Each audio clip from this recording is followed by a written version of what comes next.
Welcome to the Jacksonville Momcast, a podcast dedicated to real stories for real parents. Each episode, we'll chat with local Jacksonville moms and cover topics to help you navigate mom life on the First Coast. Thanks for joining us as we tackle all things motherhood and more with a focus on the 904.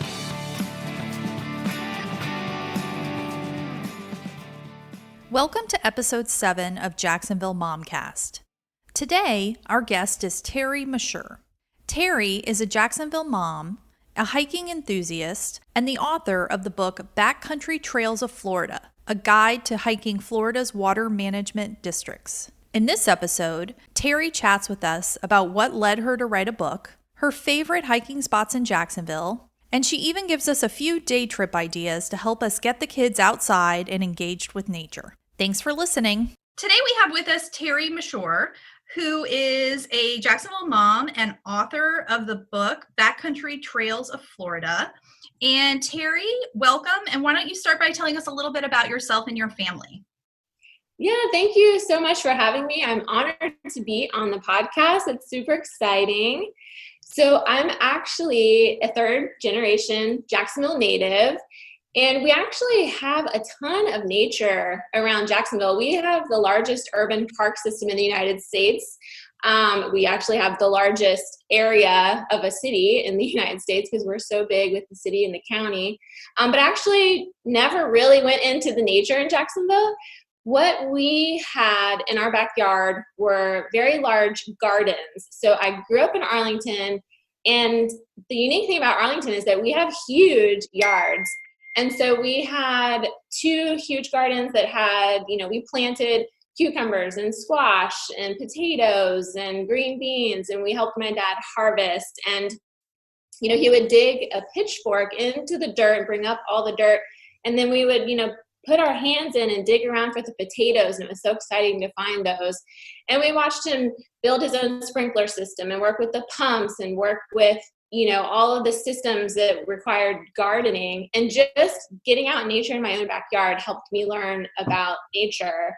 And then later I ended up working for the St. Johns River Water Management District, where I literally worked in the woods, basically gardening. So taking care of the ecosystems and restoring areas that were degraded from heavy silviculture farming practices. And I literally worked with those same systems, like pumps, where we had to take a portable pump into a creek and get the water drafting. So in case there was a wildfire, we could get more water into our tanks. And so neat to, learn everything from my dad and then apply it in the woods in North Florida. So that's kind of my background and how I got into nature. That's really interesting how you transferred that childhood experiences into a full-time career. So let's talk a little about your book. Tell us a little bit about it, and how do you go from being involved in your outdoor career to deciding to be an author? So it all came about when I had a baby. So I actually got to spend 4 months at home on maternity leave. And then, a 4-month-old, they're finally sleeping and they're fun and they're getting ready to sit up and they're eating. And I left her and went back to work. And so here I am on these fires, and I'm trying to pump for breast milk. And, I really I loved my job, but I could not concentrate when I had a baby at home. And I really couldn't afford to stay home, but I was like, I'm quitting. I cannot be away from my child. So I spent 1 week at home cleaning and cooking and just being with the baby, and, kind of feeling like I didn't have money for my own gas because I didn't have a job. And I was like, I need to support my family. I need to work. I like being busy. And I saw this call from University of Press of Florida, which is the printing company publisher out of University of Florida, where I went to graduate school. They were calling for the series, their Wild Florida series, for different book ideas. And I pitched writing about hiking the properties that I worked on in North Florida with the St. Johns River Water Management District. And they responded and they said, yes, why don't you do the whole state? And I was like, wow, that's so exciting. Oh my gosh, the whole state. How can I do that? So I spent literally the next 4 years hiking, doing aerial imagery analysis of the properties to, get to the trails that I couldn't physically get to with a baby. And then I had another baby. And I finally got it published about 4 years later with 2 kids. And I thought I would be a millionaire with my book writing, like, all the famous authors. And that's not quite the case, but I have sold the first, 2,000 that were printed, which is super exciting. I thought it would only be my mom that would buy one. And that's where it came about. It's so random. And the biggest question I get about my book is, well, how old are you? How did you write a book? Don't you do that at the end, And so I never would have had the opportunity to write this book if it wasn't for my daughter and kind of changing things in life. You just never know what you're going to be doing, in life. And it's fun to kind of take a leap and try something new. And here I have a book. So it's been really fun. It sounds really fun. What an interesting spin on how you spent your maternity leave. Yeah. So let's talk a little bit about hiking. Let's talk about hiking with kids. So what do you think are some of the best ages to start hiking with your children? You can honestly start hiking at any time. We actually started with my daughter when she was 6 weeks old in a stroller. I have a picture of her sleeping with trees in the background, and it was Earth Day. Because getting out on a walk is one of the first things you want to do when you have a baby, when you're stuck inside and you're like, I have to get out of here, but what is safe, what's clean? And honestly, nature is the most cleanest air, open space to be. And then what we did with her was, after that, you can carry them on your back and hike and, use an umbrella. We did all kinds of things to get out and make it comfortable for them. We started with her when she was able to walk. So at about 1 year, and you just have to be careful with the roots and stuff and protecting their ankles because they'll trip. But any time is a good time to get your kids into nature, to start getting them exposed and getting them used to, in Florida, the heat and the dirt and the bugs. And, we started really early. But if you have never taken them, you can still take them. They love getting out and running and being in nature. Absolutely. I know my kids love getting outside, even for a little bit, especially when the weather starts to get a little cooler. So what are some things to keep in mind? You mentioned, you can take the backpack or in a stroller, but what are some other safety concerns, or what are some things you should make sure you bring with you if you're going to go hiking with your kids? Yeah, so if you're planning to go out on a hike, and what I would say to make it a success is to have very low expectations and to be 100% prepared. So like you said, pick a time of year where the weather is great. And in Florida, we don't have that large of a hiking season. Literally, like into the end of November, beginning of December, it'll finally get cool. We're doing this in October and it's scorching outside still. So go on a time when it's very cool, because you'll also have less bugs and mosquitoes. And then know that if you just make it 10 feet from the parking area, that could be called a success. You may not get to your 1 mile hike to the end with the lookout tower and the beautiful lake, but you're going to have them exploring, picking up pine cones, building with sticks, digging in the dirt, and they're going to be occupied, so you can rest for a second. Enjoy that. You don't have to push them till the end. Bring everything they need: snacks, water, closed-toed shoes, a hat, sunglasses, but at the same time, don't bring too much stuff that they're going to be bogged down and want to throw all that stuff off. Whatever's comfortable for them, but bring your sunscreen. And then you're always going to want to be on the lookout for things like snakes. We have an awesome property here in Jacksonville that's wild. It's in the middle of Jacksonville. It's wild, and I'll tell you about it, but it's full of snakes. So, try to be the first one that goes. Watch out for, the cobwebs with banana spiders. And when you're done hiking, be sure to check for ticks. That's something that a lot of parents are scared of, and it's the first thing they say. I don't want to take my kids. There's bugs, there's ticks. But you're not always going to see them, and at well-maintained areas, there's going to be less ticks. But just check for them, and you're good. And pull them straight out if you see them, and don't let that hold you back from taking your kids hiking. Those are good tips. And one other thing we always like to, especially as our kids get older, is to make sure we pack out everything we pack in. So sometimes we'll take like a little garbage bag, and if we have like disposable snacks, drinks, things like that, make sure everything gets brought out from wherever you're hiking. Yeah, and that's so good to teach them about that too, that only take in what you can take out, and leave only footprints, take only pictures. Absolutely. So why is it so important to get our kids outside? And what are some of the benefits to that outside time and to hiking and exploring that wild Florida? Yeah, there's so many reasons. So, of course, a lot of kids are inside on TV and video games. So it gets them out exercising and getting fresh air. And when they're little, they're getting their motor skills because they're climbing and picking up and, exercising and moving. But there's also a lot of exposure to not only science, but history. So right here we have Fort Caroline and, we've got shell middens there. So you're getting them out to learn in the real world all about nature and all about the history of the Native Americans and the, Huguenots that were there.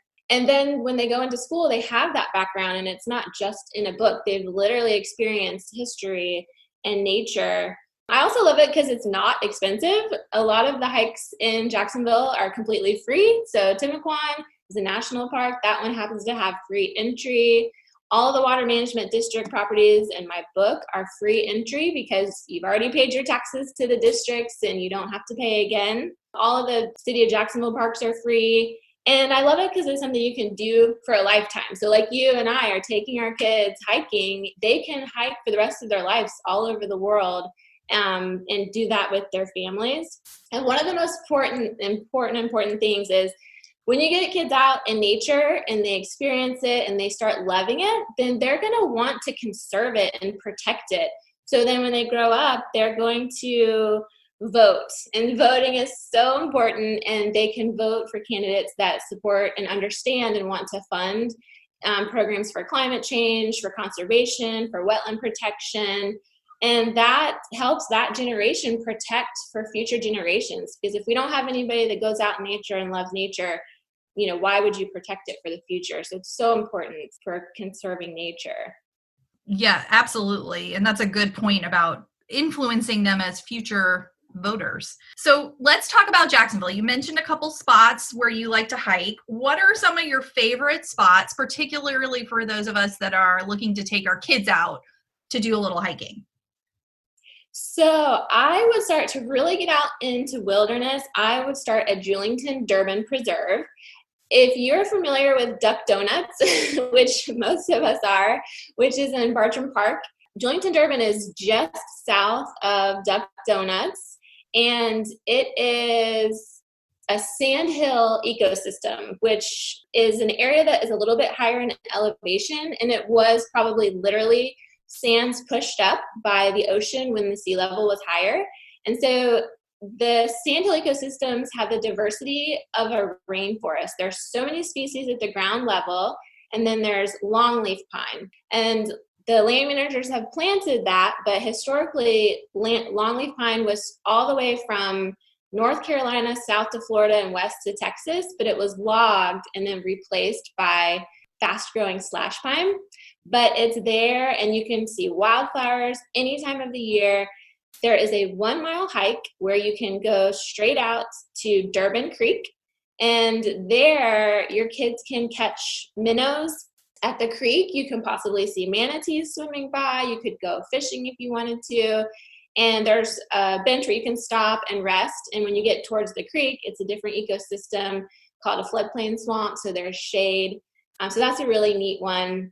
Another one is Bayard Conservation Area.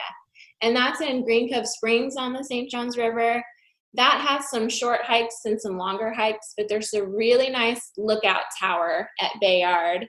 And when you climb up into that tower and all you see, as far as I can see, is pine and ground cover, you can really go up there and kind of think of what the Native Americans probably were doing and living like there, because they had access to the St. Johns River for fish and food, and then, shelter in the forested area. And I would also definitely do the Spanish Pond Trail at Timucuan. That one can be a little bit more challenging for kids because there's some roots and it's a tiny bit longer, but the end point is so rewarding. You end up going up about 70 feet in elevation, which is very rare in Florida and in Jacksonville. And you're climbing up these shell middens that were, deposited there by the Native Americans. And then when you get to the top, you're overlooking the marshes of the St. Johns River. And my kids did literally complain the entire way. We don't want to hike, blah, blah, blah. But to see how happy and excited they were to see that view and know that they had accomplished climbing all the way to the top of those shell middens, which was no easy feat even for my husband. It was rewarding to see how happy they were to make that hike. So definitely those 3 I would try out. And which was the one with all the snakes? Okay, Julington Durban does have a lot of snakes. It's a very healthy ecosystem. But snakes are another thing too. You don't have to be too scared of snakes because you just see them up front if they happen to be on the trail. You see them way out. Always keep your eyes open. And they're not going to come after you, attacking you. They just kind of, slither off into the woods because they want to hide. They're scared of you. And it's really cool to see the snakes. There's some beautiful rat snakes. They're red in coloring. There are moccasins, but they're still so exciting and majestic to see. So, but definitely be careful. Thank you for those. And we'll put links to all of those in our show notes in case anybody wants to venture out and try to find those trails. Let's talk about some good day trips for hiking. So if we want to try to get out of town a little bit or visit some other areas maybe of the state, are there any good trails you recommend? Yeah, so I would definitely recommend going to any spring you possibly can. So for those, I would suggest Blue Spring, which is west of Daytona, and definitely go in the winter when the manatees are swimming in. We just visited Alexander Springs, which was awesome. And those are so fun because it's freezing cold water for Floridians. It's 74 degrees year round. But if you can get in and get warmed up and get numb, then you can swim out to the spring vent. And it's so fun to watch the kids with their goggles, swim down and see the vent and where the bubbles are coming up. In case your audience doesn't know, springs are kind of holes in our limestone, which is what holds our water. It's called the Floridan aquifer. And some of those holes some of the limestone has opened and water is coming up from our aquifer. And that's actually where there's spring bottling plants that harvest the water and sell it, and I'm sure it's treated first. But so it's really exciting and neat for the kids to see. One of our favorite springs to camp and hike and visit is Wekiva Springs in Orlando. And that one is great because they make it really easy. You can camp. There is a concession right at the spring where you can rent a canoe. And it's really fun to look down in the clear, crystal clear water and see the fish and the alligators and the turtles. And you can paddle out along the spring run. So once the spring comes up in this big circular area, it moves to the next river and it just flows down the river. And it's really fun to see all of the fish and the plants that are under the water. And another day trip that I would recommend is heading west on I-10 to Big Shoals State Lands. And that's on our mighty Suwannee River. And it's a very short hike. There are a lot of routes. I keep bringing up routes because it just, makes the kids trip. And for us, it's normal. But watch out for routes. And you're walking and hiking along the Suwannee River. And then you can start hearing the rapids. And if you can believe that there are rapids in Florida, we do have some there. Because, again, there's limestone that's exposed. And as the river goes down and hits the limestone, it makes rapids. And it's so fun to then hike out to where you can see the river and you can see the rapids. And it's beautiful old Florida. It's an hour west there, so it's near Live Oak. It's in the city of White Springs, and Stephen Foster Cultural Preserve State Park is there, so you can hike there and camp there and see the Big Shoals. And then also near there is Little Shoals. And those are beautiful too because the limestone is less exposed, and instead of big rapids, it's just beautiful flowing kind of hills of water and sparkling up with the sun on top of it. I mean, it's so beautiful there.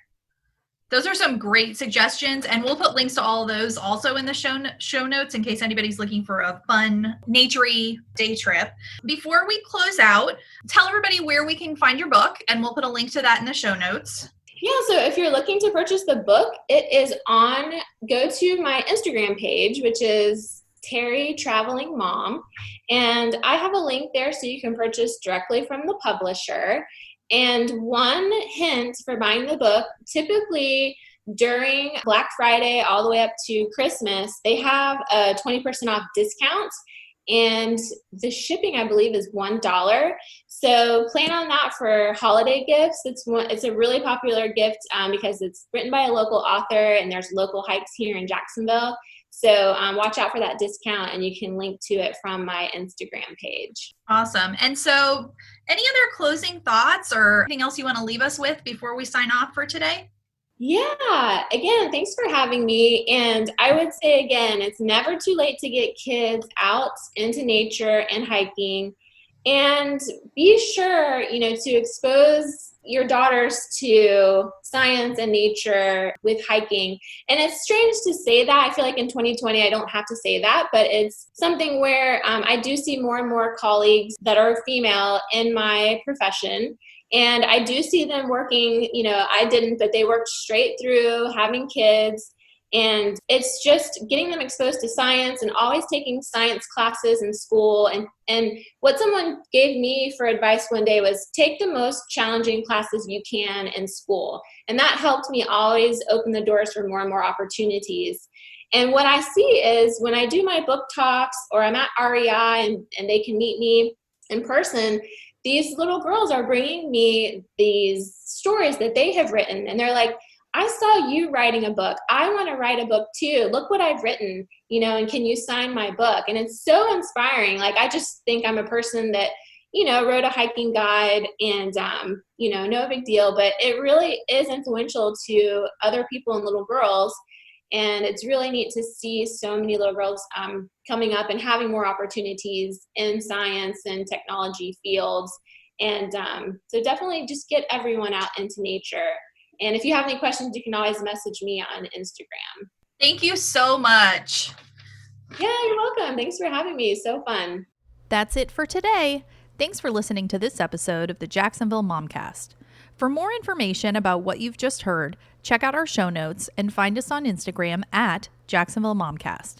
If you've enjoyed this episode and know someone who should tune in, please subscribe and share it. We look forward to you joining us on our next episode of Jacksonville Momcast.